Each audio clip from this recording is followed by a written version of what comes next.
Hey guys, this is Michael with Quiet Lawn. I hope you're all doing well. This is another video in my pricing series in 2025. This video I want to show you how to perform time studies on the various types of services that you offer to be able to more accurately estimate how long a new potential job is going to take you, and also to be able to look at your existing jobs to make sure that you have them priced correctly. So basically a time study is just you going out in the field with a stopwatch and tracking how long it takes you to do all the different various jobs that you do, the types of service. The more data you get, the more data you get from the various types of jobs, different size jobs, stuff like that, the more data you have over time, the more accurate your pricing is going to be for future jobs, because you're going to have a whole database of jobs. And let's just say for this example, it's mowing. If I have 30 properties that are 5,000 square feet, and I've timed those, and I know that these properties are all taking about the same time, I feel pretty confident in saying, when somebody calls with a 5,000 square foot lawn, I feel pretty confident saying that I can price that job pretty close, just based on experience with those others. But you need to have some data like that to be able to give that accurate pricing, because what we don't want to do is just go out here and make pricing and give pricing and estimates based on feeling. Like a lot of us used to do. You drive up to a property and you're like, oh, that looks like about a $40 lawn. And you're not basing that on anything except your gut feeling. We want to use actual data to be able to do that. So I'm going to take you through a quick example here. This is with mowing, because mowing's fairly simple to understand, and most of the audience offers mowing. But basically all you're going to do is you're going to take a notepad, or you can use an Excel spreadsheet, whatever you want to do, and you're going to go out in the field and you're going to first write down all the jobs that you have for that day. So let's just say this is a mowing route. You're going to write down all the jobs you have for this mowing route. Then you're going to write down the turf area on each one of those lawns. This is the turf area. This is not the total lot size, including the house and the driveway and stuff like that. This is just the area of grass that you are cutting. Easy ways to get this is you can use Yard Book. They have a measuring tool where you can mark out the areas of turf and get a pretty accurate estimate on how much turf you have. We have tools that we built with My Business Service Simplify that you can also purchase that can measure that stuff instantly.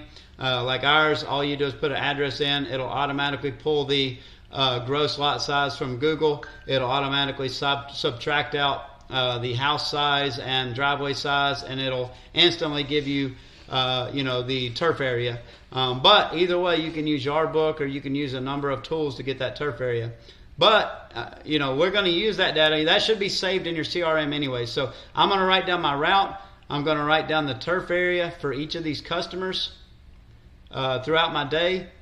And then I'm going to write down all the stuff that I'm going to measure during the day while I'm mowing those properties. For a mowing job, there's several things I'm going to measure. I'm going to measure how long I'm actually mowing, like actually on the mower. I'm going to measure how long it takes me to unload my equipment when I get there. I'm going to measure how long it takes me to mow, string trim, edge, blow, and then how long it takes me to load my equipment back up into the vehicle. All that stuff I'm going to track, and then I'm going to total it up, at the end. The other things I'm going to track, now here's what can give you some variability in your pricing, because it would be nice if mowing was the way that if you just had two properties that were the same size, that they were going to take the same amount of time. For example, if I had a 5,000 square foot lawn and I got another 5,000 square foot lawn, theoretically you would think those properties would take the same amount of time. Unfortunately, there are some other factors that are specific to each property that can make one of those properties take a lot longer than others. There's three of those that come to mind that you can see before you take on a property that will affect the pricing, that will affect the amount of time it takes you to do that job, that you need to account for. One of them is if they have a fenced-in backyard. If one neighbor has a fenced-in backyard and the same size lawn on the other, and the neighbor next to them doesn't have a fenced-in lawn, the one with a fenced-in lawn is going to take a good bit longer because the lawn is more broken up, so you've got more little small pieces you got to cut. It takes time to get your equipment in and out of the gate, 2 or 3 times in and out of the gate. You've got several hundred feet of string trimming, trimming around the outside and the inside of that fenced-in yard. So, somebody having a fenced-in yard definitely increases the amount of time it takes to mow that lawn. And that's why we're doing these time studies, so that we can see, how much longer a 5,000 square foot lawn with a fenced-in backyard takes than one without. And then we can start compiling that data so that we can predict how long it will take other new properties that are similar to those and have those similar things. The next factor that I think is important to track is whether or not they're on a corner lot or not. So you can see down here in this picture, this is a house on a corner lot. It's not on one street where it's got a neighbor on each side and it's only facing one street. A corner lot has 2 streets. It's on the corner of 2 streets that are crossing each other. You can see, if you look at the neighbor right above them, they might only have 100 feet of stick edging along the curb on the street, whereas this property here on the corner lot looks like it has probably 300 to 500 feet. It's got at least 3 times as much stick edging. So, even if these 2 lawns were the same size, the same amount of turf area, this one's going to take a lot longer to stick edge, and it's going to take a lot longer to blow it off because I've got 300 to 500 feet of street to blow off as opposed to less than 100 with a neighbor. So that's another thing you want to track. The last thing in my experience that you want to track is whether or not they have one of these little sidewalks going through the lawn that have this strip of grass in between the sidewalk and the street. You might not think about this, but this actually adds a lot of time to mowing. If you look at this property, they already have probably 300 to 500 feet of stick edging that you have to do on the street.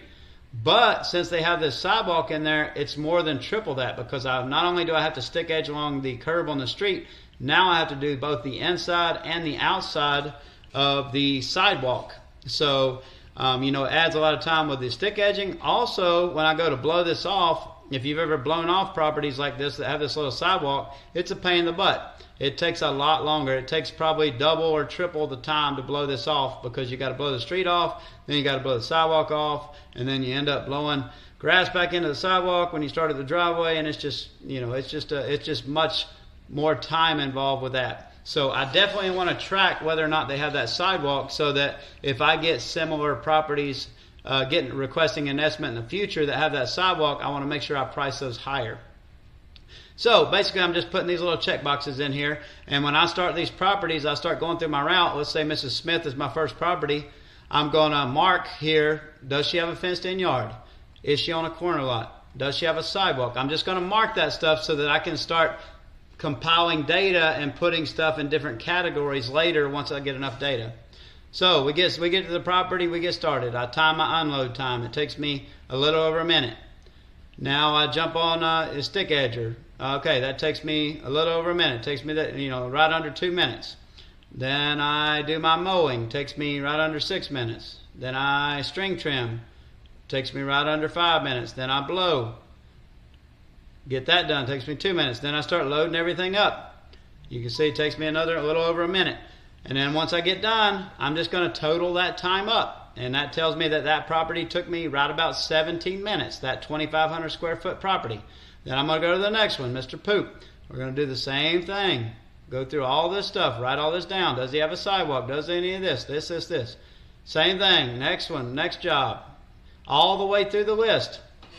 Preferably, I want to do this multiple times, like I said, because, as the season changes, the rate of growth for your grass changes. So, if you're in the north, you have the spring rush. Your grass grows a lot in the spring. It grows really thick, and it takes a lot longer to mow than it does in the summer. Here in the south, we have warm season grasses. It's the opposite. The grass grows a lot in the summer, but not a lot in the spring and the fall. You don't want to base your pricing On the slow growth time of year, where it takes you maybe 17 minutes to mow Mrs. Smith's lawn, and then you get to the higher growth time of year and it takes you 25 minutes. You don't want to price it based on 17 minutes when it's going to take you some average in between that throughout the year. So it's important to get as much data as you can throughout the year. Like I said, you can start initially and kind of just use the data that you have, but you always want to be refining that so that you can get better and better at your pricing. But we go through all these properties, we measure all this stuff out, and that gives us data. Eventually we have a table where we can start grouping these together. We say, okay, and I want you to now we start noticing patterns. I want you to start noticing this pattern. I went from smallest property to biggest property on this table for a reason. You notice that the 2,500 square foot property, the total mowing time was 6 minutes, which came out to about 2 minutes and about 2 1/3 minutes, over 2 minutes per 1,000 square feet. But as I get bigger with the properties, the average time per 1,000 square feet goes down typically. That's because with smaller properties, you have a lot more turns. You're turning your mower a lot, and every time you're turning your mower, whether it's a push mower or a ride-on mower, that's killing time. That takes up a lot of time. You're not actually cutting grass. It's not actually doing anything productive.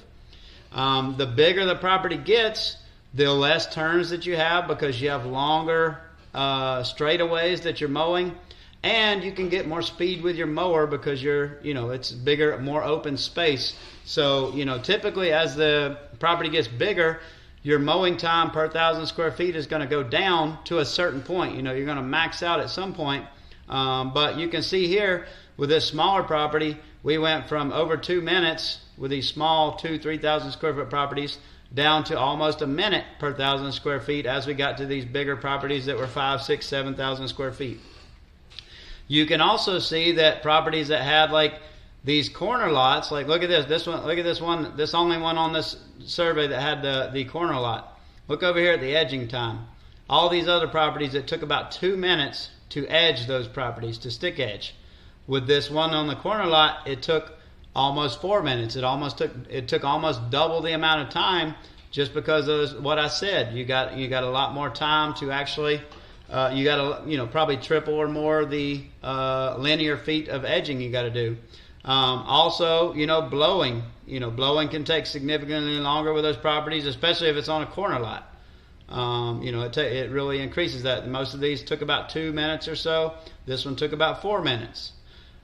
Fenced in yards, that obviously slows things down too. More string trimming time, more stuff like that. So this is all good data to track and be aware of. And what we're going to do is use all of this data to build a calculator.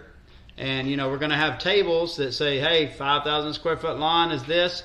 And then it's going to have certain factors like the fenced in yard, the corner lot, the sidewalk that we're going to be able to add in to any of those properties to adjust our price based on those specific factors. So this is how you track the time actually on the job. So you can see this first property, the total was 17 minutes, then 19 minutes, then 22 minutes, then 18 minutes.